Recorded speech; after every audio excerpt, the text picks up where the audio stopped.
Hi, this is Brad Linder with Liliputing, and I'm here with Onyx taking a look at their two new Boox e-reader / writing devices. So they have e-ink displays like the ones that you would find on a Kindle or a Nook type device, but they're larger screens and they support pressure-sensitive pen input, which really sort of helps set these apart. So this is the Boox Note Pro, which is a 10.3-inch model that has a 1872 by 1404 pixel display. Again, as I mentioned, it supports pressure-sensitive input. Using a digital pen, 2048 levels of pressure sensitivity. So you can do sort of soft or hard. And my handwriting is horrible, so I'm not the sort of person who likes to take notes doing that sort of thing. But you can also highlight and do other things. You can draw, you can sketch, you can save your notes, and it also supports finger touch input for, well, it usually does, for switching between applications and so forth. Let's go back to the home screen here and see what happens. So, because this is a demo, it's not working, but I'll show you. Oh, there we go. So then you can just go ahead and open up regular books and other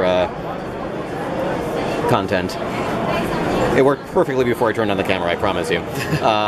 So let's go ahead and, well, actually, real quick, I'll show you. It's got a USB Type-C port, which you can use for charging or transferring data. It's up for pre-order now, and it's going to be available probably in mid-February for about $550. So that's the Boox Note Pro. Oh, I didn't mention, it's also running Android 6.0 software. So in addition to ebooks and notes, you can actually run Android applications on it. It's not the fastest Android tablet you're going to find, and it's not going to play games very well if you wanted things with like lots of graphics, but you could do crossword puzzles, you could do other sorts of applications, and it also has a web browser, which makes it easy to download Android APKs and install them if you don't want to install them using a USB cable or something. So it's a multifunction device, so at $550, the high price is partly because of the fact that there just aren't as many companies making devices with this size display, so they cost more. But part of it also is that it does much more than, say, a Kindle or a Nook type device because it's basically an Android computer. The larger model is called the Boox Max 2 series, and it has a 13.3-inch display. It's 2200 by 1600 pixels, has 2 gigs of RAM, 32 gigs of storage, or up to 64 gigs of storage, according to the spec sheet here. It's also coming in mid-February, and it sells for $799. Also supports pen input, and has one feature that you don't get on the smaller model, which is you can use it as a display for a computer. So in addition to having a micro USB port for charging here, there's also a micro, is it micro or mini? HDMI, it's mini HDMI and a headset jack. So you can plug in headphones, listen to audio while you're using it. You can plug in an external display or a computer and use this as an external display. So you can use it as a second screen for your notebook. You can use it, you could use it as a primary screen, but the refresh rate is going to be a little bit on the slow side. So again, things like videos aren't going to look great on it, but if you wanted something that's easy to read outdoors, that's low power, you can use this for this and for that sort of activity. And it should get hours and hours and hours of battery life even when you're using it as a display. Of course, because it's a low power device with an e-ink low power screen, you should be able to get days or weeks of battery life when you're just using it to read documents. Again, this model can be used for reading books, but you can take notes, and you can also read comic books or other things that might not look as good on a smaller screen device. So this one's being a little bit more responsive. Again, we're on a demo of a show floor demo, so not everything works perfectly. Again, before I turned on the camera, this one was just as fast, but you can see that it flips pages pretty quickly, looks good with comic books. You can read magazines, other content that just isn't going to look as good on a 6-inch screen. Looks pretty nice on a 13-inch screen. And just switch tabs here. You can see we've got the user manual, for instance. And in terms of note-taking, maybe you could show me what you were showing me before I turn on the camera. You can open a book, for instance. PDF.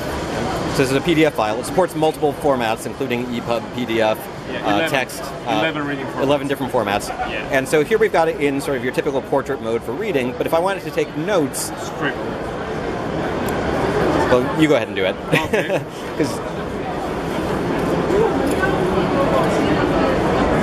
So you can underline and save your notes so that when you come back, it'll show you what you were circling.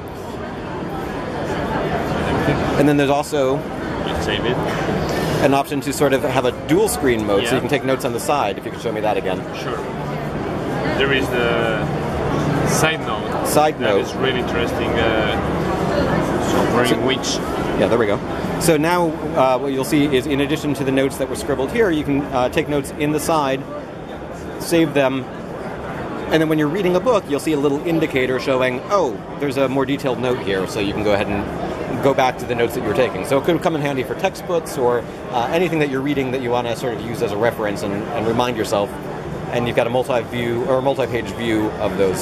So that's the Onyx Boox Max 2 series and Onyx Boox Note Pro, the 10.3 inch and 13.3 inch, coming in February, going up for pre-order now, and sort of versatile e-ink devices that you can use for much more than just reading, that you can actually interact with. I mentioned a few more of the specs on the large one. The small one also has a quad-core 1.6 gigahertz processor, same processor in both of them, I believe. 2 gigs of RAM and 32 gigs or 64 gigs of storage. The stylus is a Wacom stylus, and the smaller model is 6.8 millimeters thick and weighs about 350 grams. The larger model is 7.5 millimeters thick and weighs about 550 grams. So they're both surprisingly light devices considering the size and the number of different things you can do with them. There's also some physical buttons for flipping pages and other things on the larger model that you don't get in the smaller version. So in addition to the large screen, you get some extra functionality. So again, that's a look at the Onyx Boox series of devices coming in February 2018. This is Brad Linder with Liliputing.